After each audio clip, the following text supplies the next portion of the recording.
Big boss season 7 10ാം ദിവസത്തെ live അപ്ഡേറ്റിലേക്ക് ഏവർക്കും അങ്ങോട്ട് സ്വാഗതം. ഞാൻ ആരുടെയൊക്കെയോ പ്രിയങ്കരനായ സൈക്കോ ബോയ്. അപ്പോൾ ഈ വീഡിയോ ചെയ്യാനിരിക്കുന്നതിന് തൊട്ട് മുമ്പ് ഞാൻ കണ്ടു നിർത്തിയത് ഒരു ടാസ്ക് നമ്മുടെ ബിഗ് ബോസ് മാമൻ കുട്ടികൾക്കായിട്ട് കൊടുത്തിട്ടുണ്ട്. അത് വേറൊന്നുമല്ല, മിഡ് വീക്ക് എവിക്ഷൻ ആണല്ലോ. അപ്പോൾ അതുമായി ബന്ധപ്പെട്ടിട്ടുള്ള ഒരു ടാസ്ക് ആണ്. ഫ്രിഡ്ജിനുള്ളിൽ സാധനങ്ങൾ കുത്തിക്കയറ്റുക, അതാണ് ടാസ്ക്. അപ്പോൾ അത് നടക്കാൻ പോകുന്നതേ ഉള്ളൂ. അത് നടന്നിട്ട് അതിൻ്റെ റിസൾട്ട് എന്താണെന്ന് നമ്മുടെ അടുത്ത വീഡിയോയിൽ പറയുന്നതായിരിക്കും. അപ്പോൾ ഇന്ന് രാവിലെയും എല്ലാ ദിവസത്തെയും പോലെ ബിഗ് ബോസ് മാമൻ പാട്ടൊക്കെ ഇട്ടുകൊടുക്കുന്നു, കുട്ടികളൊക്കെ തുള്ളിച്ചാടുന്നു. അതിനുശേഷം നമ്മുടെ രേണുസുധിയും അക്ബറുമായിട്ടുള്ള പ്രശ്നം തീർന്നിട്ടില്ല. പ്രശ്നം എന്താ നിങ്ങൾക്ക് അറിയാലോ.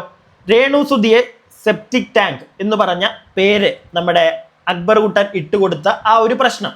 അപ്പോൾ ഓൾറെഡി കഴിഞ്ഞ ആഴ്ച ലാലേട്ടൻ വന്നപ്പോൾ പറഞ്ഞിട്ടുണ്ടായിരുന്നു ഈ ആഴ്ച കൊണ്ട് രേണുസുധിയെ കൺവിൻസ് ചെയ്ത് പ്രോബ്ലം സോൾവ് ചെയ്യണമെന്ന്.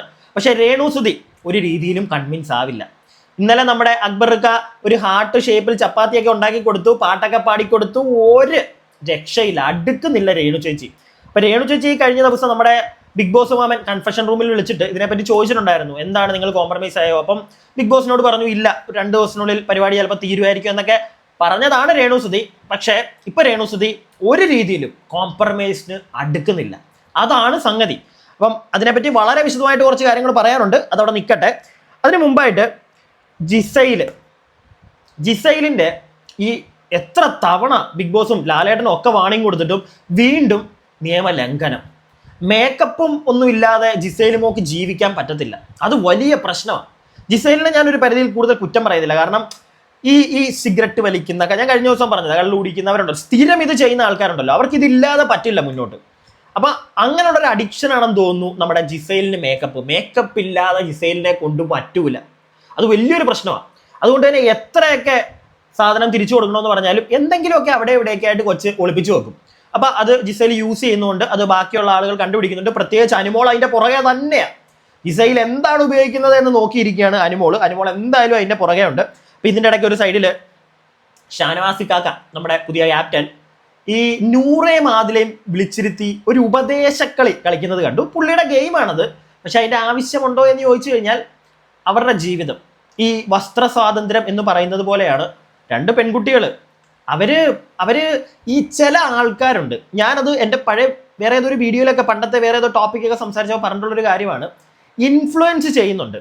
അതായത് ഈ ആണും അല്ലെങ്കിൽ പെണ്ണും ട്രാൻസ്ജെൻഡറായി മാറുക, ഇതൊക്കെ ചില രീതിയിൽ ആൾക്കാരെ ഇന്ന് ഇൻഫ്ലുവൻസ് ചെയ്യുന്നുണ്ട്. പക്ഷേ ചില ആളുകൾ, ഇപ്പം നൂറയുടെ അതിലൂടെയും കേസൊക്കെ വരികയാണെങ്കിൽ നമുക്ക് അതിനകത്ത് വേറൊരു സൈഡ് കൂടെ കാണാനുണ്ട്. ഇവരൊക്കെ ചെറുപ്പം തൊട്ടേ ചിലപ്പോൾ ഇവരുടെ ബോഡിയിൽ ഇവരുടെ ഒരു ജീൻ തന്നെ ഇങ്ങനെയായി മാറിയതായിരിക്കാം. അവർക്ക് ഒരിക്കലും ഒരു ആണുമായിട്ട് പറ്റില്ലായിരിക്കും.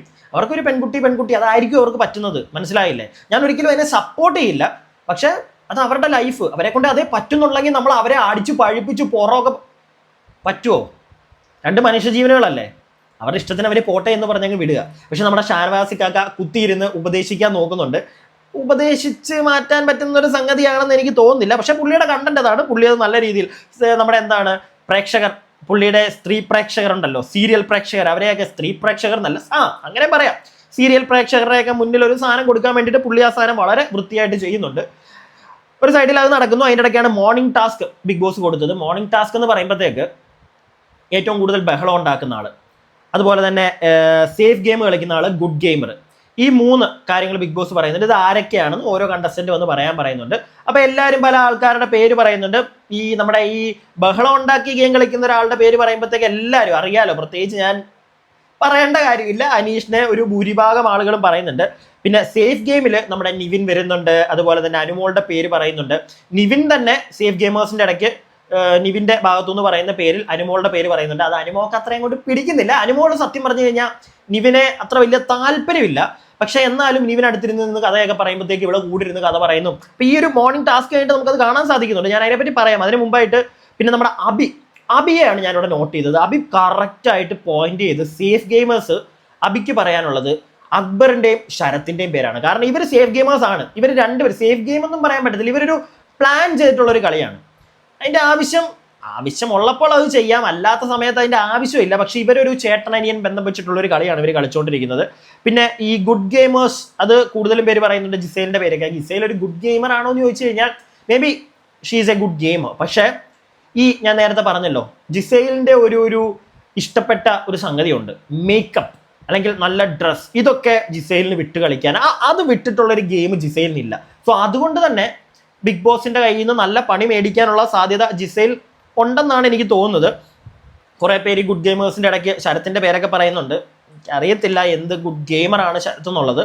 അപ്പം അനുമോൾക്ക് നമ്മുടെ നിവിൻ ഈ സേഫ് ഗെയിമേഴ്സിൽ അനുമോൾ ഉണ്ട് എന്ന് പുള്ളി പറഞ്ഞത് അനുമോൾക്ക് ഇഷ്ടപ്പെട്ടിട്ടില്ല എന്താണെങ്കിലും. പിന്നെ അനുമോള് ശൈത്യ ഇവരുടെ ഒരു സാധനം ഞാൻ കാണാനിടയായി. അത് വേറൊന്നുമല്ല, ഈ കഴിഞ്ഞ ദിവസം ഞാൻ പറഞ്ഞൊരു കാര്യമാണ്, അത് നമ്മളെല്ലാവരും കണ്ടതുമാണ്.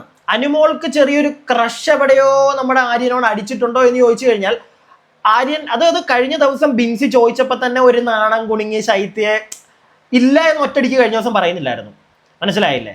ആ ഒരു നാണം കുടുങ്ങലും കൂട്ടുകാരിയുടെ തോളത്തും കഴുത്തേലും കൈപിടിക്കും അങ്ങനത്തെ ഒരു സാധനം അനുമോളുടെ സൈഡിൽ നിന്ന് കഴിഞ്ഞ ദിവസം കണ്ടിട്ടുണ്ടായിരുന്നു. ഇന്നും ശൈത്യ അത് പറഞ്ഞ് ആര്യന്റെ പേര് പറഞ്ഞ് ചെറിയ രീതിയിൽ അനുമോളെ ഒന്ന് പ്രൊവോക്ക് ചെയ്യുന്നുണ്ട്. അനുമോൾ അത് പക്ഷേ പറഞ്ഞ് നിർത്തേണ്ട കാര്യമാണ്. അനുമോൾ എന്നിട്ട് പറയുന്നുണ്ട്, എനിക്കൊരു സഹോദരനെ പോലെയാണെന്ന് ജസ്റ്റ് പറഞ്ഞു വിടുന്നുണ്ട്. പക്ഷെ അത് പ്രോപ്പറായിട്ട് നിന്ന് ശൈത്യയോട് പറയണം, ഇനി അത് പറയരുത്, അത് മോശമാണ്, അത് വേറെ രീതിയിൽ ട്രിഗർ ആവും പുറത്തൊക്കെ. സോ എനിക്കിതാണ് എൻ്റെ ബന്ധം എന്നുള്ളത് കറക്റ്റായിട്ട് പറയുകയാണെങ്കിൽ അവിടെ തീരും. പക്ഷെ അത് അങ്ങനെ അല്ല. അനുമോളെ അറിയാലോ, അനുമോൾക്ക് പല കാര്യങ്ങളും ഇഷ്ടപ്പെടത്തില്ല. പക്ഷെ അനുമോൾ അത് ഓപ്പണായിട്ട് പറയുന്നില്ല. എന്നിട്ട് അനുമോൾ തന്നെ തുടക്കത്തിലൊക്കെ പറയുന്നുണ്ട്, എനിക്ക് ആരോടും വഴക്കുണ്ടാക്കണം. ഇത് ബിഗ് ബോസ് ഗെയിമാണ്, ഇവിടെ വഴക്കുണ്ടാവും, ഇവിടെ പോയിന്റ് ഔട്ട് ചെയ്യും, അപ്പൊ തിരിച്ചു നിന്ന് അടിക്കണം. അതല്ലാത്തൊരാളെ ഗെയിമർ എന്ന് വിളിക്കാനായിട്ട് എനിക്ക് കുറച്ച് ബുദ്ധിമുട്ടുണ്ട്. സോ അനുമോളെ എനിക്കൊരിക്കലും ഒരു ഗെയിമർ, നല്ലൊരു ഗെയിമറാണെന്ന് എനിക്കൊരിക്കലും പറയാൻ പറ്റത്തില്ല. പിന്നെ ഇത് കഴിയുമ്പോഴത്തേക്കാണ് നമ്മുടെ നെവിൻ വന്നിട്ട് ഈ അനുമോളുടെ ആ ഒരു കട്ടിലേക്ക് കയറി കിടക്കുന്നുണ്ട്. നാളെ ഇനിയും അടുത്ത വർത്താനം പറയാനാണ് അനുമോള്, ഞങ്ങൾ ഇരുന്ന സമയത്ത് നെവിൻ വന്ന് ഇടയ്ക്ക് കയറി, അതെനിക്ക് ഇഷ്ടപ്പെട്ടില്ല, നാളെ ഏതെങ്കിലും ഒരു മൂല ഇരുന്നതിന് അനുമോള് പറയും. അനുമോൾ അത് ചെയ്യാറുണ്ട്. ഈ കഴിഞ്ഞ ദിവസം ചെയ്തു, രാത്രിയിലത്തെ ഒരു കേസിൽ നെവിൻ വന്ന് രാത്രി എന്റെയും ചൈത്യയുടെ അടുത്ത് കിടന്നു എന്നൊരു സാധനമൊക്കെ പറയുന്നുണ്ടായിരുന്നു. ഞാൻ ലൈവ് കണ്ട ഒരാളാണ്, അല്ലെങ്കിൽ എപ്പിസോഡ് കണ്ട ഒരാളാണ്. അവർ രണ്ടുപേരും കട്ടിലെ നെണീറ്റതിന് ശേഷമാണ് നെവിൻ അവിടെ കയറി കിടന്നത്. പക്ഷെ അനുമോൾ അത് പറയുമ്പോഴത്തേക്ക് ഞങ്ങളുടെ അടുത്ത് വന്ന് കിടന്നു, ആ ഒരു സാധനമാക്കും. അക്ബറിന്റെ കേസിൽ തന്നെ നോട്ടം. ഇപ്പൊ വീണ്ടും നെവിന്റെ കേസിൽ ഈ ഒരു സാധനമാണ് പ്രോപ്പറായിട്ട് പറയാനുള്ളിടത്ത് അനുമോൾ വേറെ രീതിയിലാണ് ഇത് പറഞ്ഞു വെക്കുന്നത്. ഇപ്പൊ തന്നെ നെവിൻ അവിടെ കിടന്നു, ഇവളുടെ കൈ പിടിക്കുന്നു, ഒരു സഹോദരൻ സഹോദരി, അങ്ങനെ ഒരു നല്ല ഫ്രണ്ട്സ്, സഹോദരൻ എന്ന് പറയുന്നില്ല, നല്ല ഫ്രണ്ട്സ് തമ്മിൽ കൈയൊക്കെ പിടിച്ചിരിക്കുന്നത് കുഴപ്പമൊന്നുമില്ലല്ലോ. അപ്പൊ അങ്ങനെ ഇരുന്ന് മോതിരത്തിലൊക്കെ ഇങ്ങനെ. പക്ഷെ ഇതൊക്കെ നാളെ നെവിന് പണിയായിട്ട് വരും. ഇപ്പൊ അനുമോൾ ഒന്നും പറയുന്നില്ല, നാളെ അത് ചെയ്തത് എനിക്ക് ഇഷ്ടപ്പെട്ടില്ല എന്ന് പറഞ്ഞ് അനുമോൾ വരും. അങ്ങനെ അനുമോൾ വരുന്നതുകൊണ്ടാണ് എനിക്ക് അനുമോളെ ഇഷ്ടമല്ലാത്തത്. പറയാനുള്ളത് അപ്പൊ പറയണം, ചെയ്യരുത് എന്ന് പറഞ്ഞു കഴിഞ്ഞാൽ ചെയ്യരുത്. പിന്നെ കൂടുതൽ ഡയലോഗ് ഒന്നുമില്ല, ബെസ്റ്റ് ഫ്രണ്ടും തേങ്ങ അങ്ങനത്തെ കാര്യങ്ങളൊന്നുമില്ല. പക്ഷെ അത് അനുമോൾ ചെയ്യുന്നില്ല. ഓക്കെ, അതാണ് അവിടെ സംഭവിക്കുന്നത്. ഇതിൻ്റെ ഇടയ്ക്ക് രേണു കുറച്ച് കഥകൾ അവിടെ ഇരുന്ന് പറയുന്നുണ്ട്. അതായത് രേണു പറയുന്നതിൻ്റെ ഇടയ്ക്ക് കിച്ചുവിനെയൊക്കെ, അത് ഒരു കാര്യമില്ല, കിച്ചു സുധി ഇതൊന്നും ഇല്ലാതെ രേണുവിനൊന്നും ഇല്ല. ബിഗ് ബോസിൽ ഗെയിം കളിക്കാൻ വന്നിരിക്കുകയാണെന്നുള്ളൊരു സാധനം പോലും ഇല്ല. എൻ്റെ കിച്ചു മോനെ ഒരു ഡയലോഗ് ഉണ്ട് രേണു പറയുന്നത്, അത് സത്യം പറഞ്ഞു കഴിഞ്ഞാൽ ഉണ്ടല്ലോ, ഇത് രേണുവിന്റെ നാക്കാണ്. രേണു എപ്പോഴെങ്കിലും ഇത് കാണുന്നത്, അല്ലെങ്കിൽ രേണുവിന്റെ കുടുംബക്കാരാണെങ്കിൽ രേണുവിന്റെ നാക്കാണ് രേണുവിന് പണിയായിട്ട് വരുന്നത്. ഇന്ന് തന്നെ രേണു അവിടെ നിന്ന് പറയുകയാണ്, സെപ്റ്റി ടാങ്ക് ആ വിളി എൻ്റെ കിച്ചുമോൻ പുറത്തിരുന്ന് കേട്ട് കഴിഞ്ഞാൽ അവന്റെ സുഹൃത്തുക്കളുടെ ഇടയ്ക്കിലൊക്കെ അവന് നാണക്കേടല്ലേ, അതൊക്കെ വളരെ മോശമല്ലേ. അതുകൊണ്ട് തന്നെ എനിക്ക് ഒരിക്കലും ഞാനിപ്പോൾ ഇവിടുന്ന് വെളിയിൽ പോയാൽ പോലും, പിന്നെ മിഡ് വീക്ക് എവിക്ഷന് അത് നേരത്തെ തന്നെ പറയുന്നുണ്ട്, അതായത് മിഡ് വീക്ക് എവിക്ഷന് അക്ബർ പേരിട്ടു രേണുവിന്റെ. അതുകൊണ്ട് തന്നെ രേണുവിന് താല്പര്യമില്ല, അതുകൊണ്ട് തന്നെ കോംപ്രമൈസും ആവില്ല. പക്ഷെ അതിന്റെ കൂട്ടത്തിൽ പറയുന്നത് കിച്ചു പുറത്ത് അവൻ എൻ്റെ മോനി പേരൊക്കെ കേൾക്കുമ്പോൾ അവന് നാണക്കേടല്ലേ. അത് പറഞ്ഞ രേണുവിനോട് എനിക്കൊരു ചോദ്യം ചോദിക്കാനുണ്ട്. രേണുവിനൊരു ഒരു പേരൊരാൾ ഇട്ടപ്പോൾ ഞാൻ ആ പേരിനെ സപ്പോർട്ട് ചെയ്യാനോ ഒന്നും ഞാൻ വരുന്നില്ല. പക്ഷെ ആ ഒരു പേരിട്ടപ്പോൾ കിച്ചുമോൻ അത് വിഷമമായി മാറും എന്ന് തോന്നിയ രേണുവിന്, പുറത്ത് രേണു ഉള്ളപ്പോൾ ഇത്രയും നാട്ടുകാർ ഇത്രയും പറഞ്ഞിട്ട് കിച്ചുമോന് ഒന്നും തോന്നും എന്ന് രേണുവിന് തോന്നിയിട്ടില്ലേ? ഒന്നും വിചാരിക്കുമെന്ന് രേണുവിന് തോന്നിയിട്ടേ ഇല്ല. ഇപ്പൊ അതിനകത്ത് ചെന്നൊരു പേര് കിട്ടിയപ്പോഴാണോ രേണുവിന് അത് കിച്ചുമോൻ പുറത്ത് അവനത് ഭയങ്കര ബുദ്ധിമുട്ടാവും, കൂട്ടുകാരുടെ ഇടയ്ക്ക് നാണക്കേടാവും എന്ന് തോന്നിയത്? പുറത്ത് നിന്ന് നിങ്ങൾ ചെയ്തുകൊണ്ടിരുന്ന കാര്യങ്ങൾ, നിങ്ങൾ പറഞ്ഞുകൊണ്ടിരുന്ന കാര്യങ്ങൾ, നിങ്ങൾ ചെയ്തുകൊണ്ടിരുന്നത് ഓക്കെ, അറ്റ് ലാസ്റ്റ് അവരുടെ ഇഷ്ടം. പക്ഷെ അവർ പറഞ്ഞ പല കാര്യങ്ങളും, പല ഇന്റർവ്യൂകളിൽ കയറിയിരുന്ന് പറയുന്ന കഥകളും ഇതൊക്കെ നാട്ടുകാർ പൊളിച്ചെടുക്കുമ്പോൾ അത് കിച്ചുമോനൊരു നാണക്കേടായിട്ട് മാറുമെന്ന് എന്താണ് ഇവർക്ക് തോന്നാഞ്ഞത്? അതാണ് എൻ്റെ ഒരു സംശയം. അപ്പൊ ഇതൊക്കെയാണ് ഞാൻ ഇത്രയും നേരം അവിടെ വീക്ഷിച്ചുകൊണ്ടിരുന്നത്. പിന്നെ ഞാൻ ഈ പറഞ്ഞ കണക്ക്, തുടക്കത്തിൽ തന്നെ പറഞ്ഞ കണക്ക് ഒരു ടാസ്ക് ഇപ്പോൾ അവിടെ കൊടുത്തിട്ടുണ്ട്. ഞാൻ ഈ വീഡിയോ ചെയ്യാനിരിക്കുമ്പോഴാണ് ആ ടാസ്ക് അങ്ങോട്ട് കൊടുത്തു തുടങ്ങിയത്. ഗെയിം ഞാൻ കണ്ടിട്ടില്ല, ഞാൻ പോയി ഗെയിം കാണട്ടെ, എന്നിട്ട് അവിടെ എന്താണ് സംഭവിച്ചത് നിങ്ങളോട് വന്ന് പറയാം.